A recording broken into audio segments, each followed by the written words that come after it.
السلام عليكم ورحمة الله وبركاته. مركو هوري سلام إسلامك إذن سلاما مركا كواد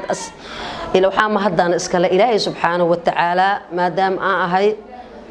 هو ينكا أو المهدو لكتا إسكولكا أقومنكا المستقيم فونديشن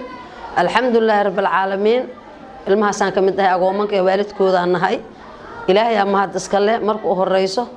مركا لبعضني أنك دادك وحانا إسكولك الموضوع لكتان قارن آبل لهن قارن هوي لهن قارن هوي آبل لهن الحمد لله رب العالمين dadkaasaan aniga kamid ahay haddana anaga waxaan baro macallimiinteena waay oo maanta qabiil waxaan noogu baran oo dharka noo gadaan oo buugta noo gadaan oo qalanka noo gadaan oo afurka na siiyo maadaama hadda bishii ramadaan inuu soo food leedahay oo haddana maanta tii hore ay ka sii daran tahay ka sii kulushahay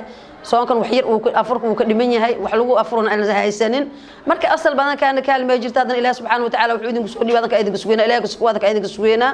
marka anaga barnaamijkeena intaas leh maadaama hooyooyinka aan kamid ahay oo iskoolka mustaqim foundation agoomka ilmaheeda ay dhigtaan anaga dadka waxaan kamid ahan ilmaheeda hooyin aan lehen aaban aan lehen gabadheeda dhashay waa 3 agooman laban ana dhalashan maanta iskoolkaas anaga waxa noo bar ilmeen alxamdulillah shukran mahad geed gaaba noo koray alxamdulillah المستقيم فاونديشن waxay mas'uuliyad iska saareen in ay caawiyaan caruurta agoonta ah oo ay dabaraan waxbarashadooda buugaagtooda qalimaantooda iyo dharka iskuulka ay ku dhigan lahaayeen